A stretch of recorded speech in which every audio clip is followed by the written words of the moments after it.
Suspect my boyfriend's new friend Sarah is trying to sabotage our relationship with subtle digs and strange comments around our friends. My 28F boyfriend, 26 male, together for almost 4 years, has a friend who I will call Sarah. Sarah is a rather new friend in his life. I've only been hearing about her for a few months, but something just feels off. Let me get some context out of the way first. I promise this is relevant. Me and my boyfriend have been long distance most of our relationship. I moved across the country for a really amazing job placement opportunity pretty much right when we started dating. After a year at the placement, I moved back home for a few months and then received another offer, and after a long conversation with my BF, he encouraged me to take it. This placement was much closer, only a 2-hour drive, but it was for 5 years. However, because we were closer, we would be able to visit all the time. The 5 years flew by so quickly, and I moved back last year, and my BF just moved in with me a month ago. Okay, on to the girl. My BF is just finishing up his education degree, and he recently started talking about this girl in his class, Sarah. They had known each other over the years, and have played on several intramural teams together. I had heard her name before, but just as like, oh yeah, this girl Sarah got hurt during our game or things like that. However, on their most recent basketball intramural team, apparently Sarah and Tyler became better friends, and I started hearing about her more. I want to preface this by saying I am not a jealous GF. I am a firm believer that I don't need to stress about cheating, because if someone cheats on me, our relationship is just done. I know I am worth more than that. And my BF has a ton of girlfriends, and I genuinely like most of the ones I know. But my spider senses are tingling with Sarah. My BF tells me Sarah describes herself as one of the guys because she likes sports and hates makeup, and says she is not a girl's girl because girls are too much drama. These are the things I said in high school when I was desperately trying to get a boy's attention. I just got a weird feeling, and I will say at this point I had not met Sarah, but there were some red flags going up.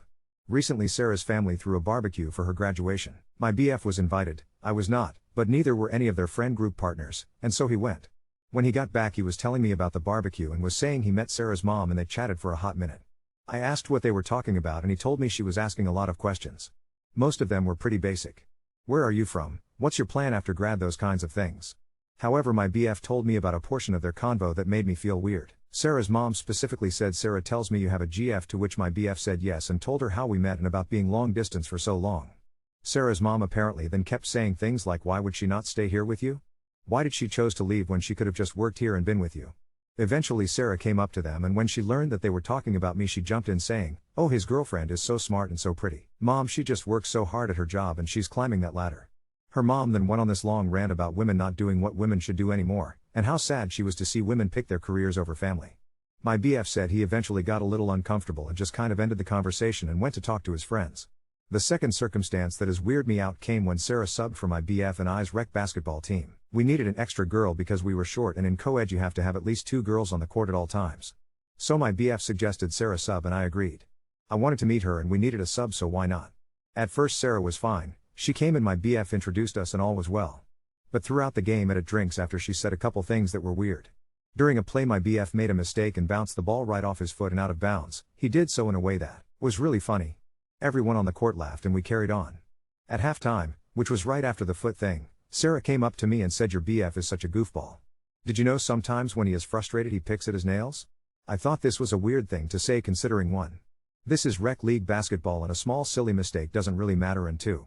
It just felt like a weird thing to bring up because my BF wasn't frustrated. I replied saying I know his quirks, don't worry, we've been together for 3 years, and Sarah said, wow, 3 years, that's impressive, with a weird smile on her face. I kind of just shook it off and moved on.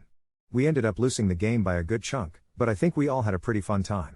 My BF went to change and Sarah came up to me and said, I'm so sorry I couldn't bring in a win for us. I know how competitive your BF is and I really wanted to give you guys a win. I said it was no big deal, everyone likes to win, but it's rec league and it really doesn't matter in the end of the day. To which Sarah said, don't you care about your BF's feelings? If he likes to win, you should work to make sure he feels good at the end of the day. I was so shocked I didn't even say anything, and a couple of my teammates walked up and asked if we wanted to go for beers quickly, and so the subject changed. My BF and I ended up not going because I had to work early the next day, but Sarah did go. One of my closet's guy friends plays on the team and his girlfriend was at the game watching, and she also went for beers after. She texted me while they were out saying that Sarah was weird, and she kept saying how she wished my BF could have come out because then she would have a familiar face, but his GF made him go home. I asked a couple other of our teammates, all guys, what they thought of Sarah, and they all said they liked her. I'm not concerned about my BF cheating, 1. Because of my views around cheating, and 2. Because I know my BF loves me and wouldn't do that to me. He also hasn't really said or done anything to make me worry. However, Sarah makes me uncomfortable. I don't know if I can feel justified in being uncomfortable or if I am reading into this too much. I also normally would talk to my BF about this, however my BF's ex was very emotionally manipulative and was very jealous of any girl in his life. So much so that she made him cut a lot of his friends out of his life. When we got together he told me he would never let a partner dictate who his friends could be again.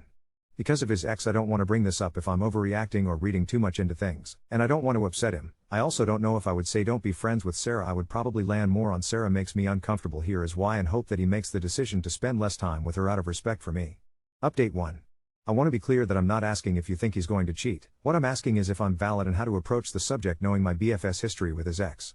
My boyfriend is not the problem here, Sarah is. I totally get it, TBH usually men are the issue, hot take? But in this case it is Sarah, not him. After looking over all the comments I decided to have a conversation with my BF today. I decided to bridge it in this is how I'm feeling with no accusations or anything. I also was very forward with being clear that this isn't about Sarah being a girl, it's about Sarah being a person who is crossing lines. He did take it well. We apologized for not seeing the signs, but even after I explained how these comments come across he didn't seem to totally get it. He said he doesn't always see how things can have bad intentions because the only person's attention he cares about is mine, and so he doesn't even pick up on those things because he doesn't think too deeply about it. This sparked a bit deeper on a conversation about part of loving me and being respectful to me goes beyond just him, but is also about requiring his people to not disrespect me. He was receptive. I think he's still a little lost, so I suggested he text Sarah and let her know he wouldn't be able to make it to a group dinner this coming weekend. No explanation, just say he couldn't come. I told him straight up, if she responds by asking or insinuating that it's something I am forcing him to do, that should prove to him what her intentions are. With no context she shouldn't blame me, she should ask a general question about why he can't make it. This idea came from the comments, so thank you. I wanted to beat her at her own game. A lot of the comments said she might use me bringing this up to him against me, and so I thought if it came down to it I could beat her to it. And sure as shit, her response was, exact quote, "Let me guess, my name has suddenly created some reason for you not to go." She responded within minutes of his text. The second he read her text I think something clicked for him. He was kind of amazed that I predicted the future, to which I told him, I know girls because I am a girl. We are currently together crafting a message to Sarah to formally draw a boundary. Because even if he gets it she doesn't, and he can't avoid her completely. If there is interest in hearing what her response is to the message I'm happy to update once we write and send it. Update 2. Last night my boyfriend and I together wrote a text to Sarah to formally draw a boundary. After we discussed the situation we came to conclusion that although my BF could not avoid Sarah in all circumstances, he would be very clear that he would want limited contact and only in group settings. He explained to me that he really valued his friend group, that Sarah is a part of, and will be looking to them so support as they all enter their first year of teaching. I really understood this, and get that unless everyone in the group cuts Sarah off, he will have to see her sometimes. My BF said he also felt that explaining this to the guys of the group would be difficult and it was best that we handled this between just Sarah and us, and explained to the group of friends that my BF and Sarah had a falling out. The text message we sent to her from my BF's phone is, "Hey Sarah, I just wanted to reach out and be straight up with you.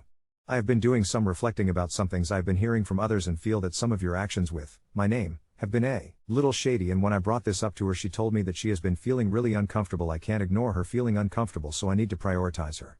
I decided that it is best that we only see each other and communicate to each other in group settings, and even in those times I will probably not speak to you as much. I hope you understand." I expected Sarah to reply instantly because she usually does. She read the message at 11 p.m. last night and did not respond, so we went to bed.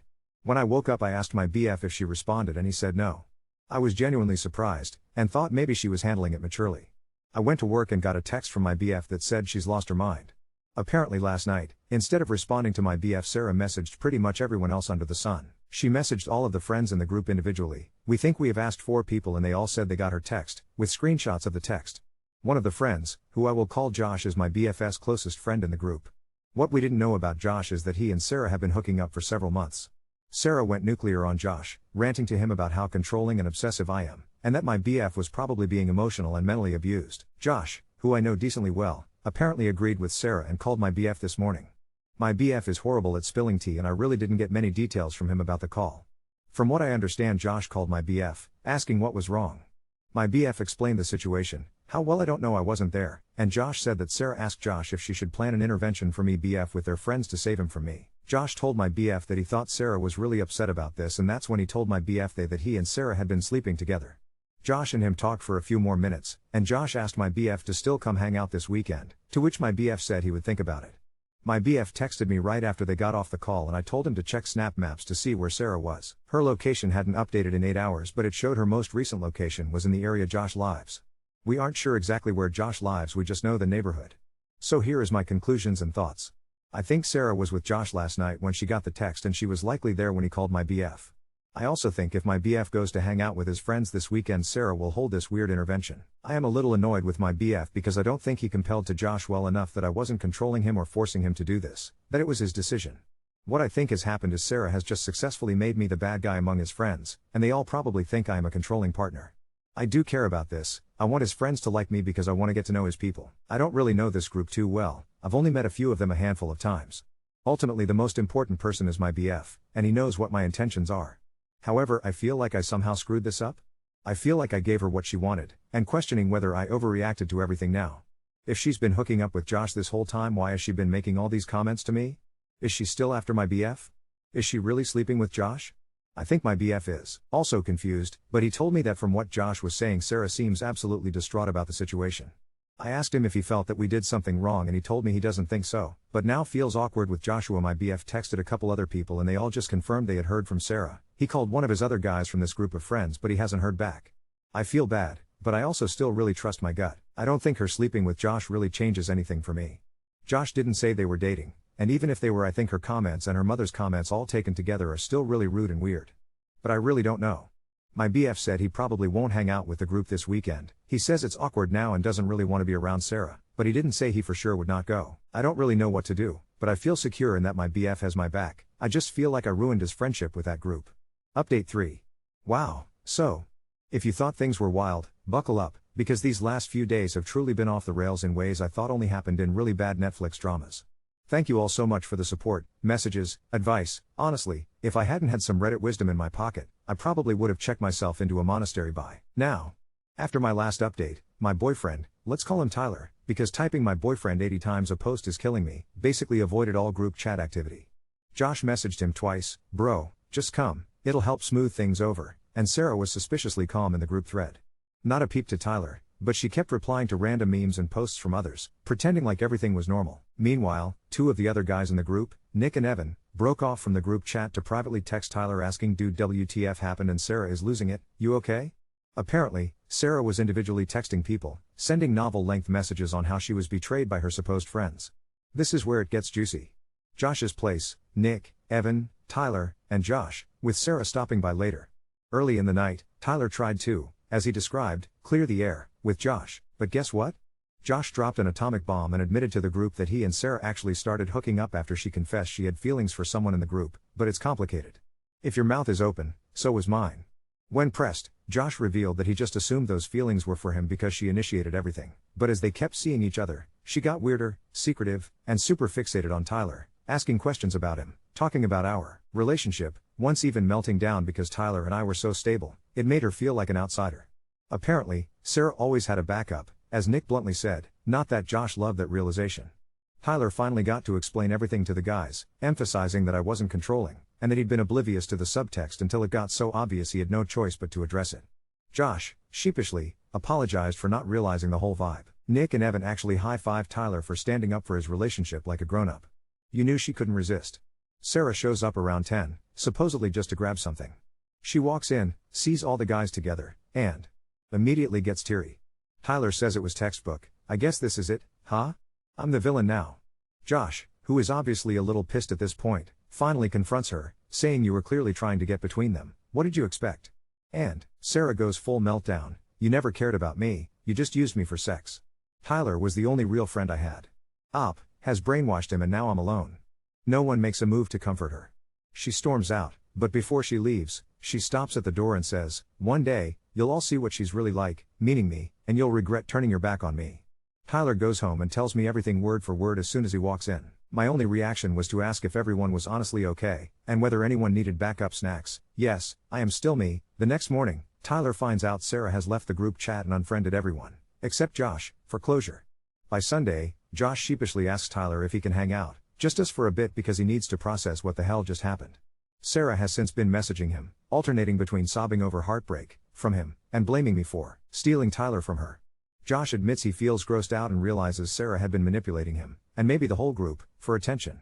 Then, Nick's girlfriend, who I'd only met once, reached out to me on Instagram and told me everything Sarah had sent her, including a 16-paragraph message about me that largely reads like Reddit-level fanfiction, including she poisoned Tyler against me and she has her hook so deep in him he'll never escape. She sent me the screenshots, my favorite new hobby, keeping a Sarah receipts folder, told me she always thought Sarah was off, and invited Tyler and me over for brunch.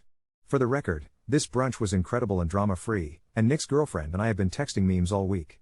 Silver linings, am I right? Tyler is still in semi-shock about how explosive things got, but he feels relieved. He told me he feels like a fog lifted and that, in hindsight, this weird social dynamic drowned out normal group vibes. Josh and Tyler are working through the weirdness. It's awkward, but not friendship ending. Josh apologized for his role in not seeing the warning signs with Sarah and is, for lack of a better phrase, detoxing from the Sarah drama. Their friendship will survive, I think, because they're talking like humans and not pretending it didn't happen. Nick, Evan, and a couple others have basically shrugged and moved on, but are definitely keeping an eye out for any future drama queens. Sarah is, as far as we know, not coming around anymore. She's unfriended Tyler, and me, everywhere. She apparently sent one last letter to Josh in which she apologized for letting her heart get carried away but blamed toxic female vibes. I died at this, sorry, what, for getting in the way of real friendships. Honestly, I was so in my own head about this, but seeing how quickly everyone saw through Sarah's spiral has been sort of validating. In some alternate universe, maybe I'd feel guilty. But in this one, I feel like we both stayed true to our boundaries, communicated clearly, and never flamed anyone publicly.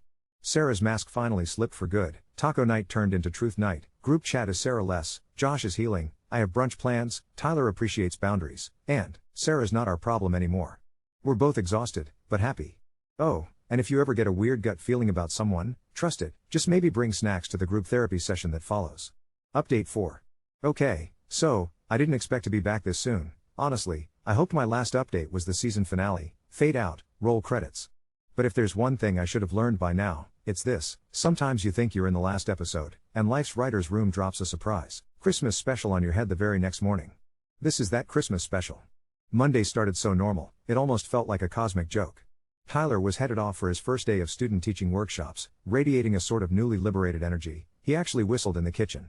I went to work, fully prepared to dive back into my spreadsheets and forget all about Sarah, only popping into my Sarah receipts folder now and then out of morbid curiosity. Around noon, I got a weird text from an unknown number. Hey, is this my name? Can we talk? Megan. Turns out Megan is Sarah's older sister. She says she just wants to clear some things up. Reluctant but terminally curious, and, let's be real, drama addicted thanks to this saga, I agreed to hop on a quick call over lunch. Megan apologized, genuinely, for her mom's behavior at the barbecue. Turns out, that wasn't a one-off. She said her mom has always inserted herself in Sarah's social/dating life, often stirring the pot to see what happens. Megan then dropped this bomb: Sarah apparently had a full-on emotional breakdown at their house over the weekend, blaming everyone for betraying her, and, wait for it, threatening to leave the area and take a year off to travel and find herself. According to Megan, that wasn't just a tantrum. Sarah had bought a refundable, one-way plane ticket to Lisbon for the following week. But here's the kicker: Megan showed me a DM Sarah sent her, screenshot included, wailing about how if my name hadn't come back, Tyler would have realized he needed someone who understood him, someone like me. Megan asked me, nicely, if I wanted any help diffusing things, since she worried Sarah might actually try one big, dramatic gesture before she left. Real chill, right? After the Megan revelation, I called Tyler. He sounded tired, honestly. Not angry, just weary. Apparently, Sarah had sent him a single, cryptic text: I'm sorry for everything. I hope you're happy. Which, on its face, sorta sounds like closure, except that word also went around she'd texted basically everyone a whitewashed version and, forgot to mention key details to each person. Still, Tyler blocked her number, for peace of mind. But the weirdest fallout was at their education workshop. Apparently, in the opening session, their supervisor started some getting to know each other activity. When it was Sarah's turn, she did show up, dressed boho chic and quietly sobbing in a very performative way. She introduced herself with, I've been through a lot of emotional growth lately. I believe in boundaries and I hope people here respect mine. Tyler very nearly lost it. The group, confused, murmured support, but she later followed him into the hallway to say, I wanted to tell you I'm leaving. Just promise you'll think of me sometimes. He said take care, Sarah, and walked away, genuinely done. Here's where it really went off the rails though. That Friday, Nick's girlfriend, my new meme-off partner, texted me asking if Tyler and I could come to an early Friendsgiving.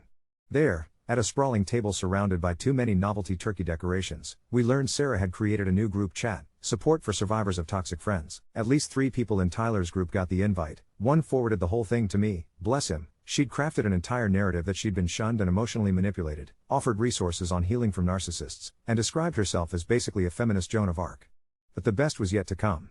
That night, Josh shared one last tidbit. Sarah, before unfriending him, dropped a long email with a Google Doc attached titled My Truth. It was 17 pages, single-spaced, and, no I am not kidding, broke down her relationships with every group member, her lessons learned, grievances, and hopes for her next chapter.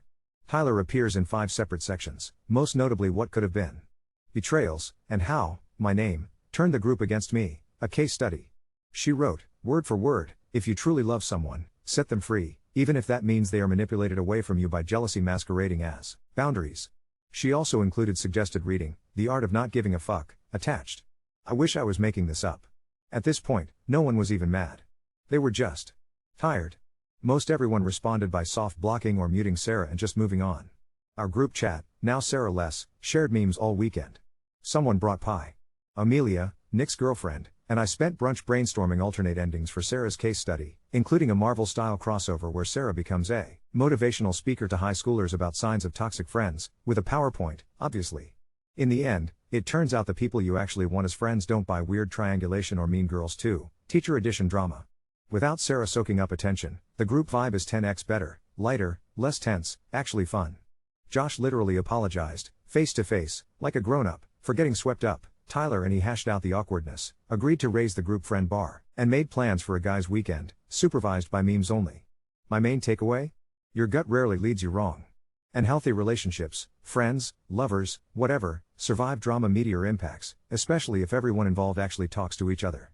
No one's perfect, no relationship, friend group, or sandwich order is ever perfect, but I am so grateful to be with someone who listens, checks himself, and prioritizes our partnership without drama. As for Sarah? Last I heard, she's flying to Portugal for healing, with a low-key Instagram dump about rising from the ashes. Maybe actual distance will help. But I'm not looking back. From here, I'm choosing muffins and mimosas with people who can laugh through the chaos, no manifesto required. I promise, I'll only update again if Sarah returns with a TED Talk.